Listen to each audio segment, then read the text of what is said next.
Sandra, let's bring in Andy McCarthy, a former assistant U.S. attorney and a Fox News contributor. So Biden opened up a bit of a can of worms in that PBS interview the other day.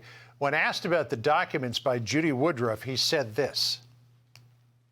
To the best of my knowledge, the kinds of things they picked up are things that from 1974, and stray papers. There may be something else I don't know.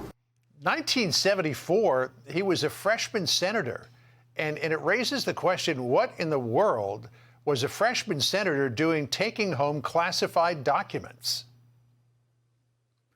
Not only that, John, I think, up until now, people were willing to give the benefit of the doubt to the idea that, sometime when Biden transitioned from being in the Senate to being vice president, this all could have happened. If this was 1974, that raises the possibility that this sort of thing, this carelessness with national security information went on for decades.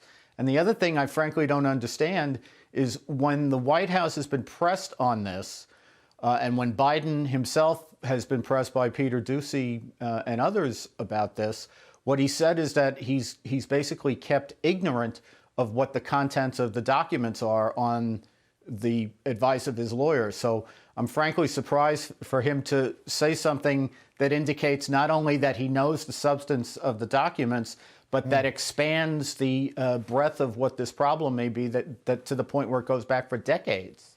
Although if they do go back to 1974, you could potentially forgive him for forgetting exactly what's in those documents, because that is a long time ago. Biden, though, is throwing his staff under the bus, saying that they were probably careless or messy or whatever in packaging up documents, and that's how they ended up in his house.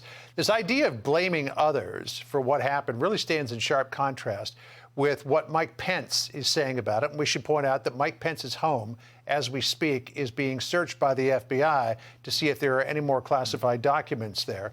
There's a picture outside of his home in Carmel, Indiana. But here's what Mike Pence told our Rich Edson a little while ago about this whole thing. Listen here. While I had no idea that those classified materials were in our personal residence, we should not have had classified documents at our home in Indiana. Mistakes were made. But I take full responsibility for it. Mistakes were made, but I take full responsibility for it. We have not heard those words from Joe Biden.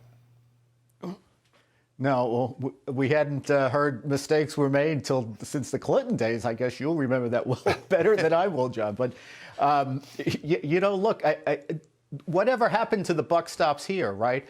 And the other thing I think people need to understand, because I think Biden's creating a terrible misimpression about the way that classified information is handled. As somebody who had a clearance, it's drilled into you that you're supposed to be very careful with these documents. And it's not like there's a bunch of aides that do not have security clearances that are cavalierly running around White House offices with national security information. At least that's not how it's supposed to happen. So if there were careless aides, he should identify who were the people who had security clearances who failed to handle top secret documents in an appropriate way, and why he didn't manage them correctly. Yeah, mistakes were made, and I'm going to blame other people for them. Hey, real quick, Andy, wanted to ask you about the latest developments with this balloon. The State Department says it was bristling with antenna. It was picking up signals intelligence conversations on the ground. But they have also found some bits and pieces of this balloon that have English writing on them. And it's unclear whether or not some components of the balloon might have been made in the United States. That's being investigated. But China also leads the world in counterfeiting. And if you're going to make a spy device, do you make it look like the parts were made here? I think an unfortunate thing with that, John, is that, a lot of the technology that is applicable to what they do is dual-use technology.